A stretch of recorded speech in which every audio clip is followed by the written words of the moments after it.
हा योग प्राप्त होत असताना आपण पाहिलं तर हा जो काळ आहे तो काळ अत्यंत पवित्र असा काळ आपल्याला पाहायला मिळतोय, तो म्हणजे श्रावण मास. जो श्रावण म्हणजे चातुर्मासामधील एक मास ज्याला आपण म्हटलेला आहे. श्रवणम कुर्यात, शास्त्रामध्ये असं म्हटलंय की या श्रावण मासामध्ये काय करा, श्रवण करा, ऐका. कारण श्रवणाच्या शिवाय आपण पाहिलं तर श्रवणाच्या शिवाय आपल्याला मुक्ती प्राप्त होणार नाही. माऊली इथे ज्ञानेश्वरी मध्ये म्हणतात पहा, श्रवणाचे विषय बैसावे येऊनी, साम्राज्य भुवनी सुखी नांदे. श्रवणानेच या ही मुक्ती प्राप्त होईल परंपरेनं, बरं का. इथे माऊली आपल्याला सांगतात किंवा श्रवणे कीर्तने झाले ते पावण, सनकाधिक जाण परमभक्त. असा हा श्रवणात्मक इथं आपण पाहिलं तर, किंवा प्रत्येक साधनेमध्ये आपण जर पाहिलं तर श्रवण हे प्रथम आहे. श्रवणम कीर्तनम विष्णुस्मरणम अर्चनम वंदनम दास्य सख्य आत्मनिवेदनम. नवविधा भक्तीमध्ये आपण पाहिलं तर पहिलं श्रवण आहे. ज्ञानामध्येही पहिलं श्रवण आहे, भक्तीमध्ये सुद्धा पहिलं श्रवणच आहे. म्हणून जीवनामध्ये इथे काय सांगितलं की जीवनामध्ये परमार्थ मार्गामध्ये आल्यानंतर पहिलं साधन ते श्रवण असं म्हटलेलं आहे. आणि या श्रवणाचा काळ तो म्हणजे श्रावण मास. कारण हा श्रावण मास म्हणजे अत्यंत पवित्र असा म्हटलेला आहे. श्रावणा माझी हर्ष मानसी असं म्हटलंय. कारण साक्षात भगवंताचा अवतार ज्या महिन्यामध्ये झाला तो श्रावण. आणि त्याच दिवशी माझ्या ज्ञानोबा ते म्हणजे वद्य अष्टमी, श्रावण वद्य अष्टमी असा हा पवित्र काळ आपल्या जीवनात होतोय.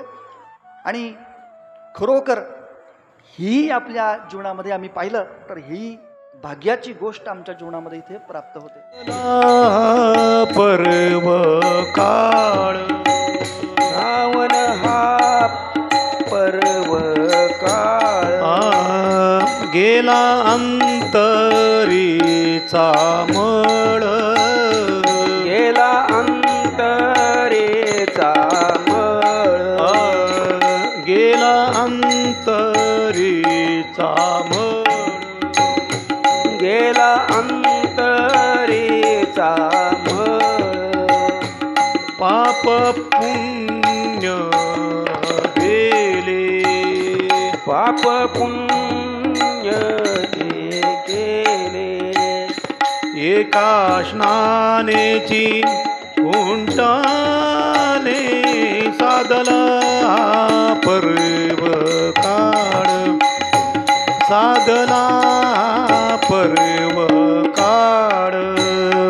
एका स्नानेची कुंटाने साधला पर्व काळ, साधला पर्व काळ.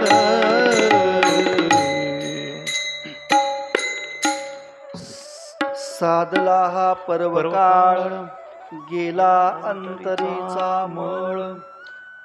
अशा ह्या पर्व काळामध्ये आपल्याला या ठिकाणी चिंतन करायला इथे पाहायला मिळतंय.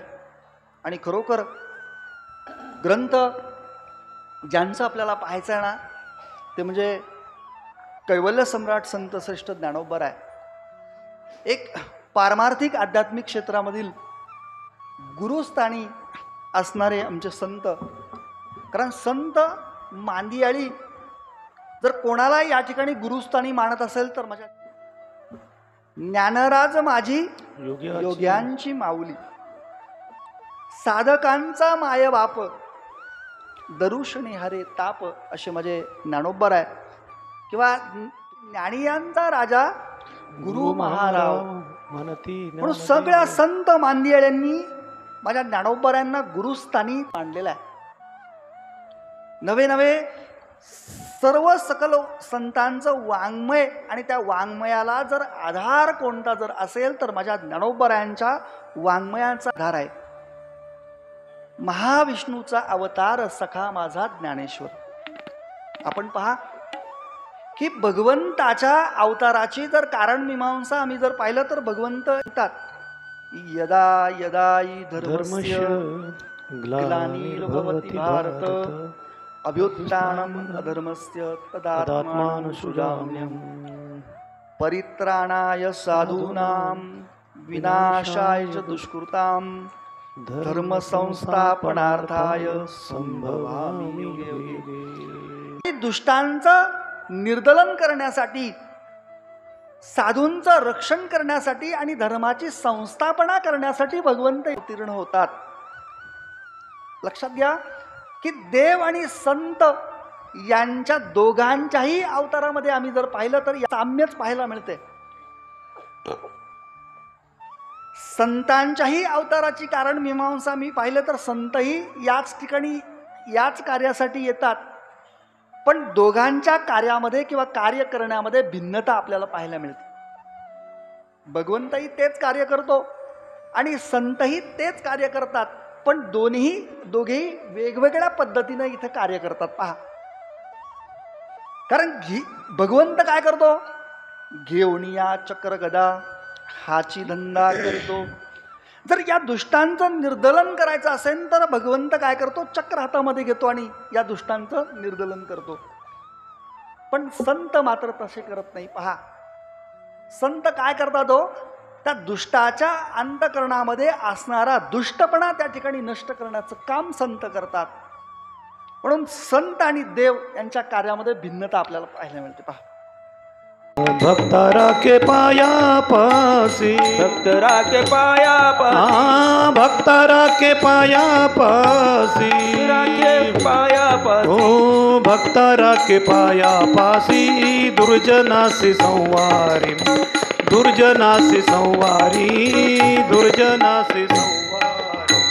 भक्तरा के पाया पासी, दुर्जनासी संवारी, दुर्जनासी संवारी, दुर्जनासी संवारी.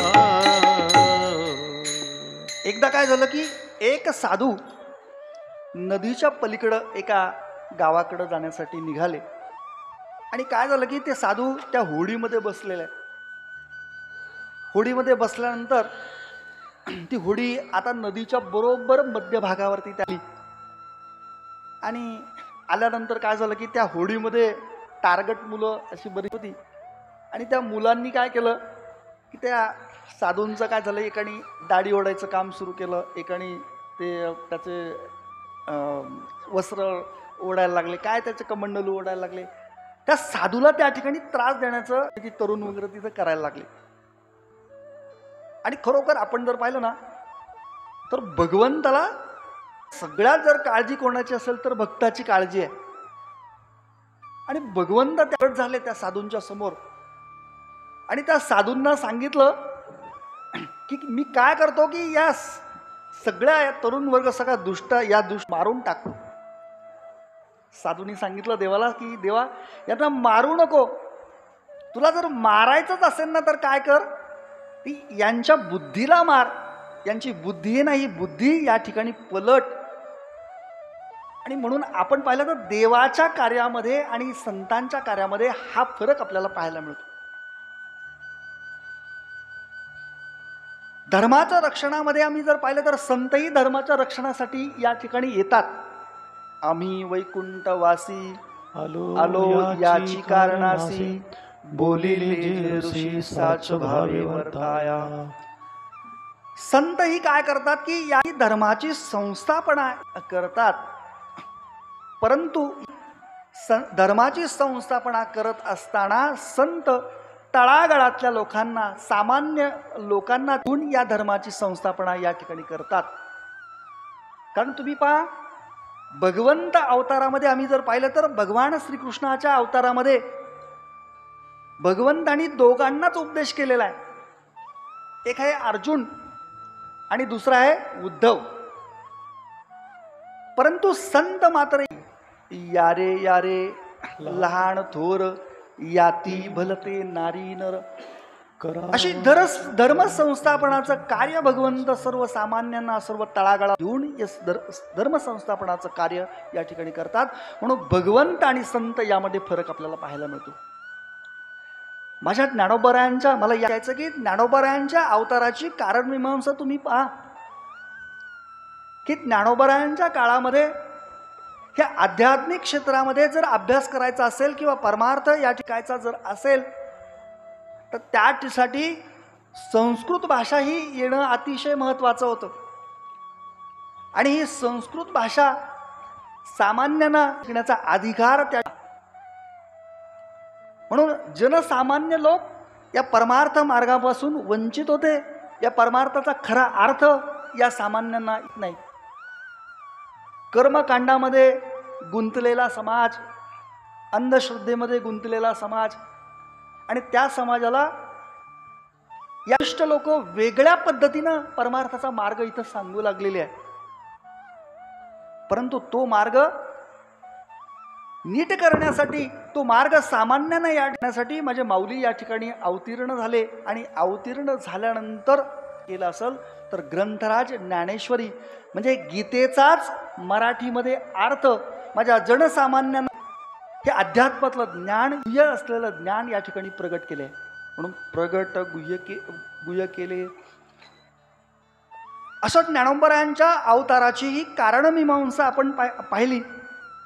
आणि माऊली खरोखर की माझा मराठाची बोलू कौतुके जे अमृताते पैंजा जिंके, किंवा इथे माऊली म्हणतात की हे मराठीचे नगरी ब्रह्मविद्येचा सुकाळू करी, जे घेणे देणे सुखची वरी हो देवी या जगा. आणि खरोखर माझ्या ज्ञानोबरांनी ब्रह्मविद्येचा सुकाळ आज या पूर्ण जगामध्ये आम्ही जर पाहिलं तर या ज्ञानेश्वरीचा सुगंध आज या दरवळतो आहे.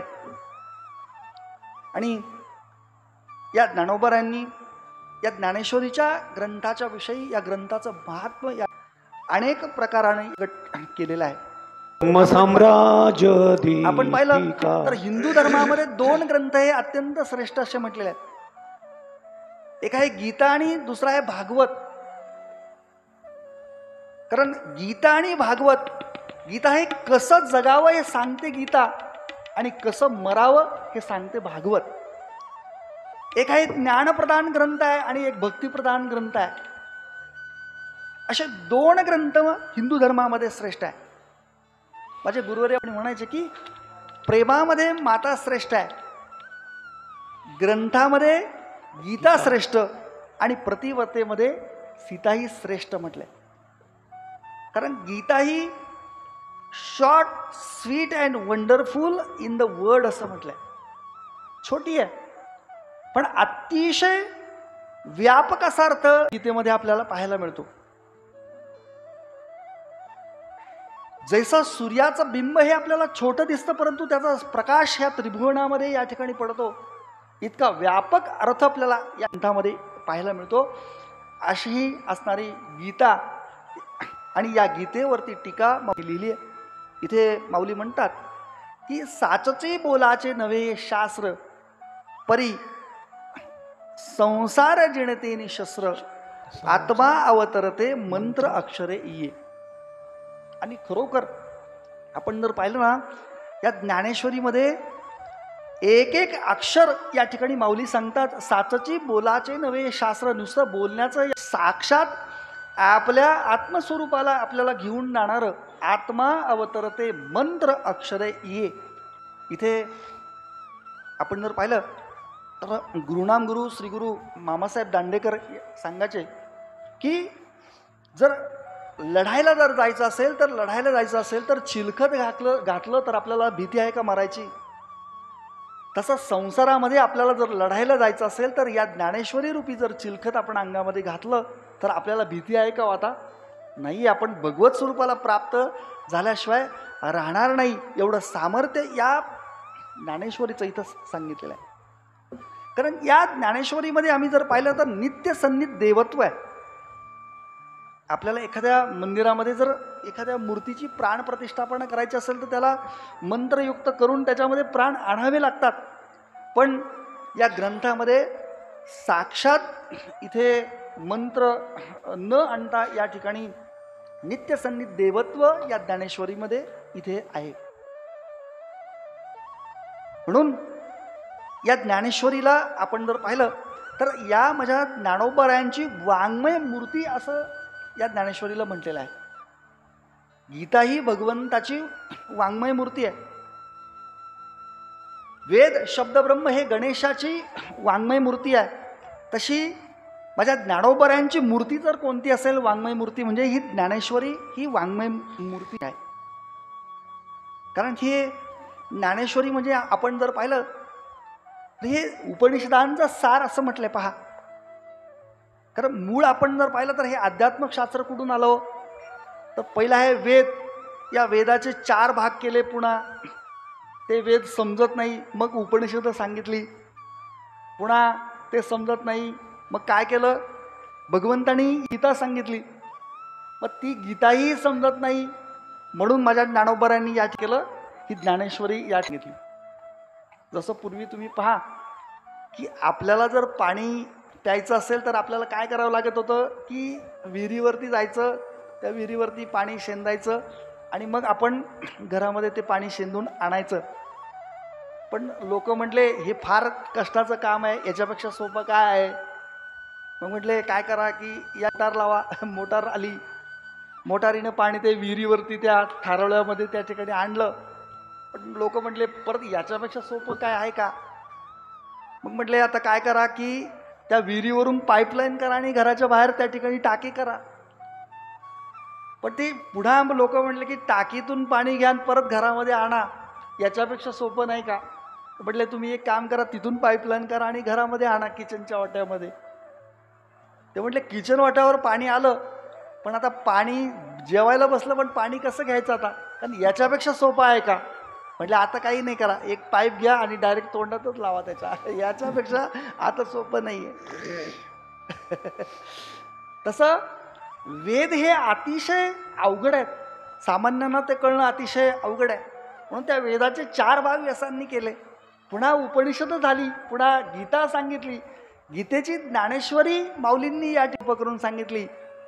परंतु आम्ही मात्र त्याला घ्यायला मात्र या नाही बरं का. आणि त्या ज्ञानेश्वरीचाही अर्थ श्री गुरु साखरे महाराजांनी पहिला घेतला.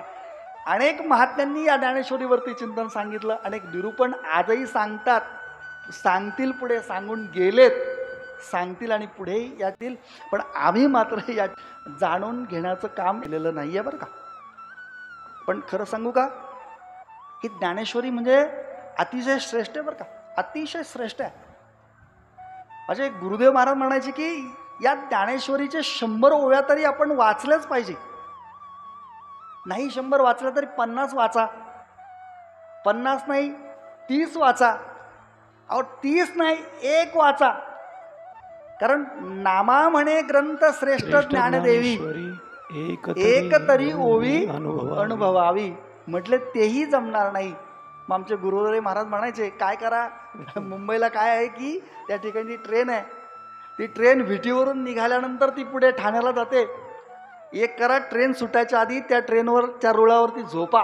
याच्यापेक्षा आता काही आता गत्यंतर नाही आहे. खरोखर आपण ज्ञानोबरांनी काय अर्थ या ज्ञानेश्वरीमध्ये लिहिला बरं का, हे जाणणं जीवनामध्ये अत्यंत महत्त्वाचं आहे.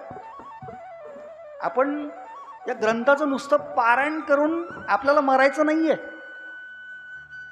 एक लक्षात घ्या, ग्रंथ एखादा पाहत असताना त्यामध्ये 4 पायऱ्या त्या ठिकाणी सांगितलेल्या आहेत. पहिला आहे शब्द परिचय.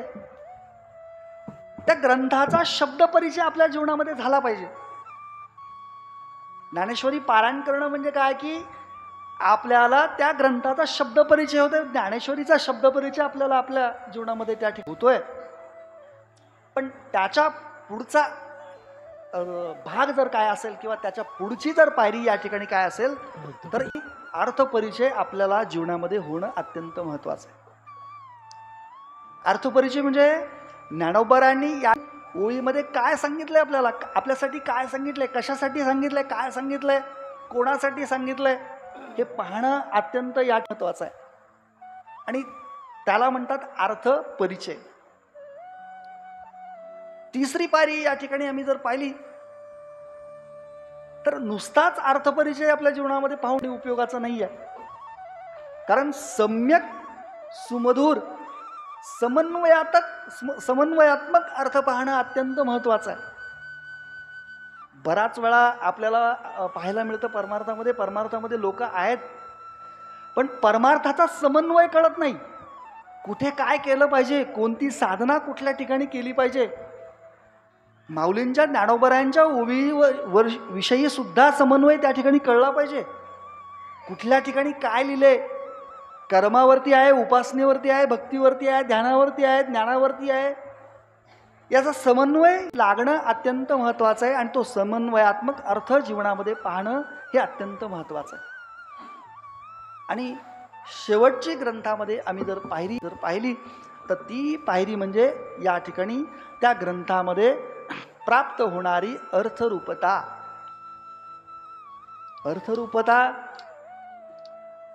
ती अत्यंत महत्त्वाची आहे. आम्ही परमार्थामध्ये याटलोय, नुसताच या ठिकाणी परमार्थ मोघम करणं आणि हा काही खरा परमार्थ नाही आहे. बरं, या ठिकाणी काय सांगतात, तो अर्थ आमच्या जीवनामध्ये उतरणं हा खरा परमार्थ आहे. ती अर्थरूपता आपल्या जीवनामध्ये प्राप्त होणं हा खरा जीवनामध्ये खरा परमार्थ आपल्याला पाहायला मिळतो. म्हणून ग्रंथाची शेवटची जर पायरी असेल तर त्या ग्रंथामध्ये अर्थरूपता आपल्या जीवनामध्ये प्राप्त होणं हे अत्यंत महत्त्वाचं आहे. आणि ती अर्थरूपता आपण आपल्या जीवनामध्ये प्राप्त करून घेणं अत्यंत महत्त्वाचं आहे. म्हणून आज आपण या ज्ञानोबरांना इथं विनंती करायची आहे की ज्ञानोबरा, की आम्हाला हा शब्द परिचय आता या ठिकाणी झालेला आहे, परंतु या ग्रंथाचा अर्थपरिचयही आमच्या जीवनामध्ये व्हावा. तो समन्वयात्मक अर्थसुद्धा आम्हाला कळावा आणि शेवटी आम्ही ज्ञानेश्वरी रूप आत्मस्वरूप हवं, हीच प्रार्थना आपण ज्ञानोबरा ठिकाणी करायचे. ज्ञानोबरांचं या ठिकाणी भजन घेऊ आपण. ओम नमो ज्ञानेश्वर. ओम नमो ज्ञानेश्वरा. ओम नमो ज्ञानेश्वरा. ओम नमो ज्ञानेश्वरा. ओम नमो ज्ञानेश्वरा. ओम नमो ज्ञानेश्वरा. ओम नमो ज्ञानेश्वरा. ओम नमो ज्ञानेश्वरा.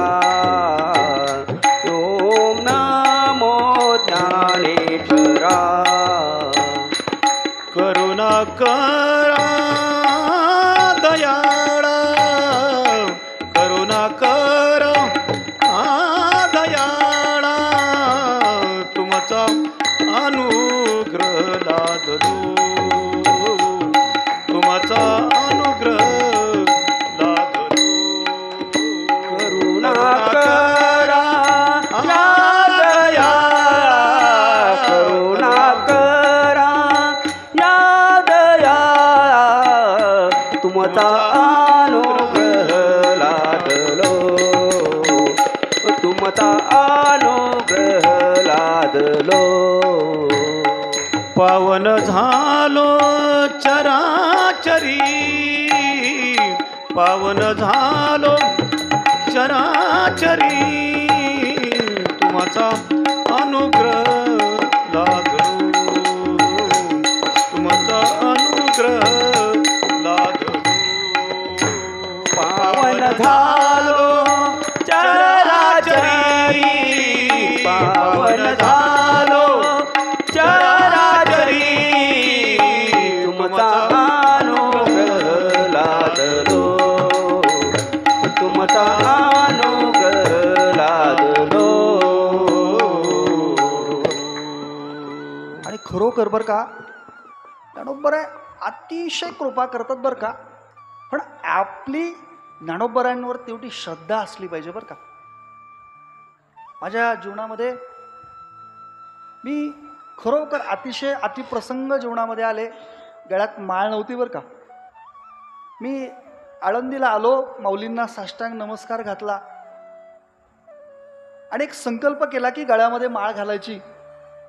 पण आता गुरु करायचे कोण? कारण गुरु करणं नंतर मी सांगणार आहे गुरूंच्या विषयी, गुरु कसे असावे, गुरु का करावे, कसे करावे, पुढे आपण घेणार आहोत. ते गुरु आपल्याला असे श्रेष्ठ असे असले पाहिजे. मी त्या मनाच्या श्लोकामध्ये गुरूंच्या विषयी वर्णन ते वाचलेलं होतं बरं का. गुरु असे असले पाहिजे.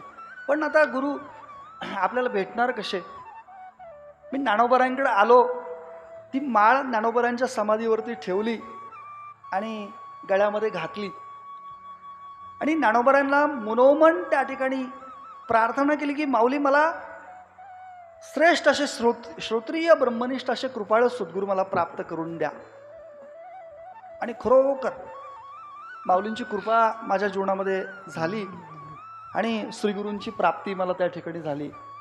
पुढे अनुग्रह वगैरे गुरूंना मी प्रार्थना केली, मला हे शिकायचं आहे सगळं. म्हटलं ठीक आहे, ये. पुण्याला राहिलो होतो, पुण्यावरून दर रविवारी शिकायला यायचो विचारसागर ग्रंथ. पुढे गुरूंनीच अशी आज्ञा केली की तू आळंदीलाच ये. आणि त्यांच्याच आज्ञेनुसार मी आळंदीला आलो. आता 15 वर्ष आळंदीला आहे. कृपा केली संत जनी, कृपा केली संत जनी, कृपा केली संत जनी, कृपा केली संत जनी, कृपा केली संत जनी, कृपा केली संत जनी, कृपा केली संत जनी, कृपा केली संत जनी. लाविले भजनी श्रीहरीच्या, लाविले भजनी श्रीहरीच्या, नाही तरी जातो वाया, नाही तरी जातो वाया. लाविले भजनी श्रीहरीच्या, लाविले भजनी श्रीहरीच्या, नाही तरी जातो वाया, नाही तरी जातो वाया.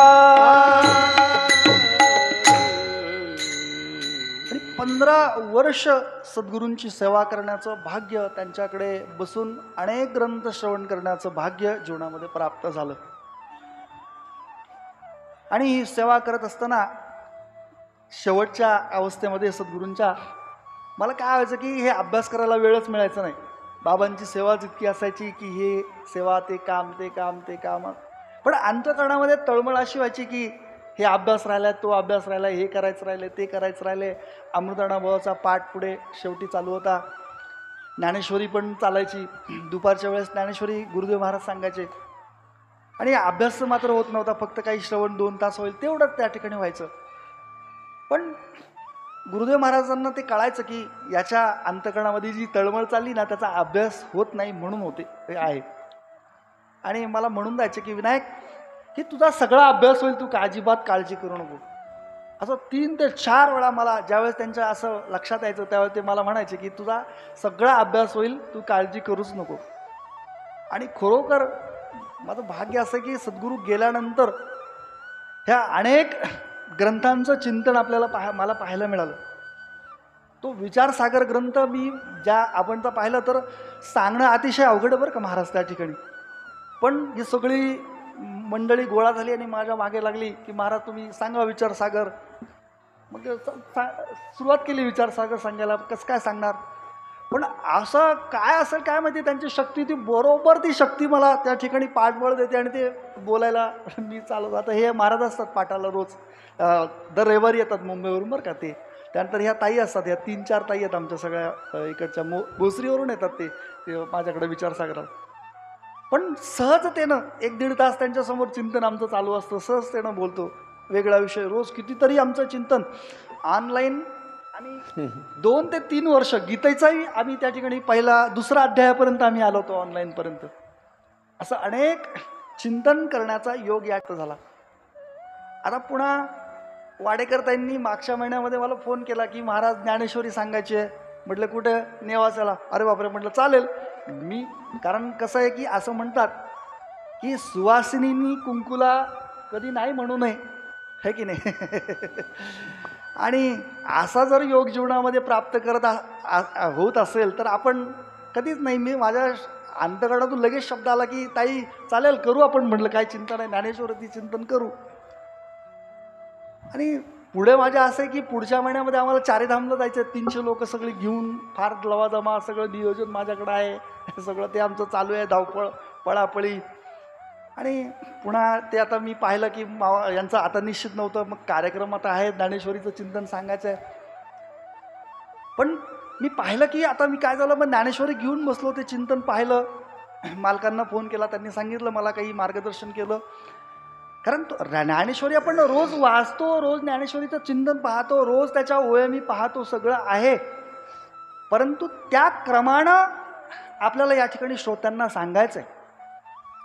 तेही 7 दिवसात सांगायचं आहे. 7 दिवसामध्ये तो भावार्थ आला पाहिजे. मला नुसता एकच अध्याय तुम्हाला घेऊन जायचं नाही आहे. 7 दिवसामध्ये संपूर्ण ज्ञानेश्वरी काय सांगते, माझे माऊली ज्ञानोबा या ठिकाणी काय सांगतात हे आपल्याला पाहायचं आहे बरं का. कारण माझा एक स्वभाव असा आहे की मी त्या दोरीमध्येच चालणारा माणूस आहे. मला त्या विचारसागर ग्रंथ असेल तर मी बाकीचं बाहेर काही बोलत नाही. ते साक्षी आहेत हे सगळे लोक. त्याच्यात जे असेल त्याच्याच विषयी मी बोलतो, बाहेर बाकी मी जाणारच नाही. आणि मग ते चिंतन पाहिल्यानंतर मी सगळं पाहिलं, मग ते सगळं पाहत. कारण तुम्हाला सांगायचे माझी पहिली वेळ आहे, मला या ठिकाणी फार मोठं पाहावं लागेल. कारण हे संक्षिप्त रूपामध्ये सांगायचं आहे. एक लक्षात घ्या, एखाद्या ओळीचा विस्तारपूर्वक अर्थ सांगणं फार सोपं आहे. पण मोठा असणारा अर्थ आणि संक्षिप्त रूपामध्ये सांगणं हे अतिशय अवघड आहे. मग काय करायचं म्हटलं, पहिल्या दिवशी एक काम करू की ज्ञानेश्वरीवरती महात्म्य या ठिकाणी पाहू. आणि अर्जुन विषाद योग, या अर्जुनाला या ठिकाणी विषाद का झाला.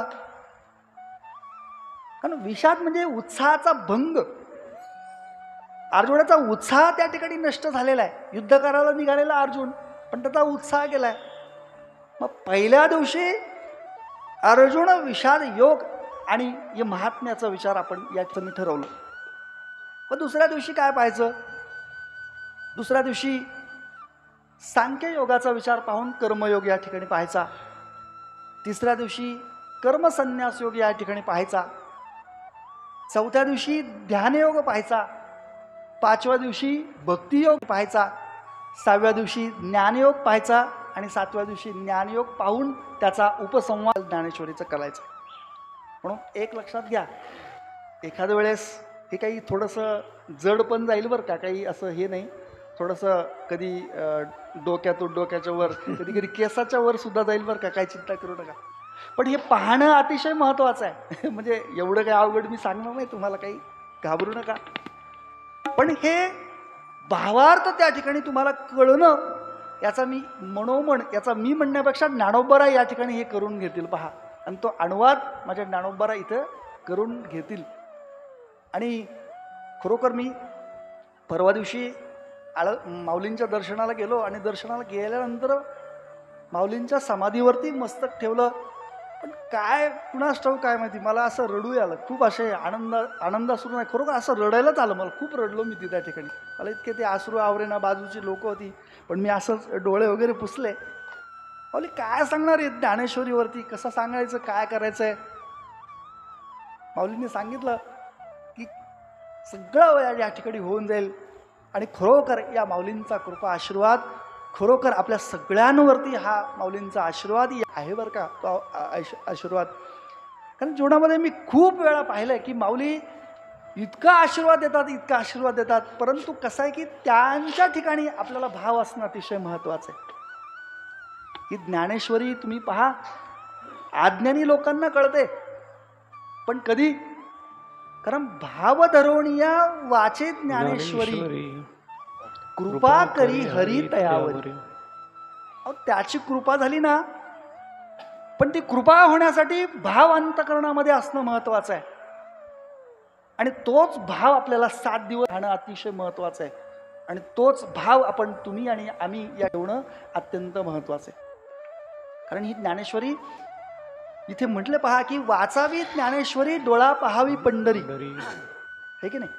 ज्ञान होय अज्ञानासी ऐसा वर या टिकेशी. इथे पहा म्हटलं की ज्ञान होय अज्ञानाशी. अज्ञानी मनुष्य असला तरी त्याला ज्ञान देण्याचं सामर्थ्य माझ्या माऊलींकडे आहे.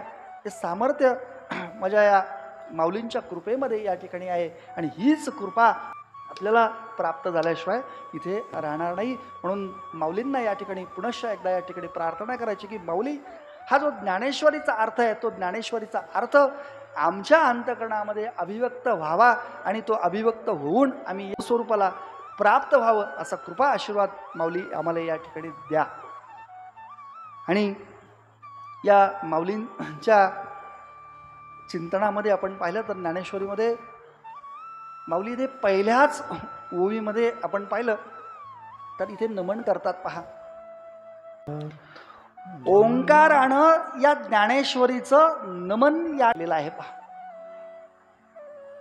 कारण कोणतंही कार्य जर आपल्याला याचं असेल तर त्यासाठी नमन करणं अतिशय महत्त्वाचं आहे.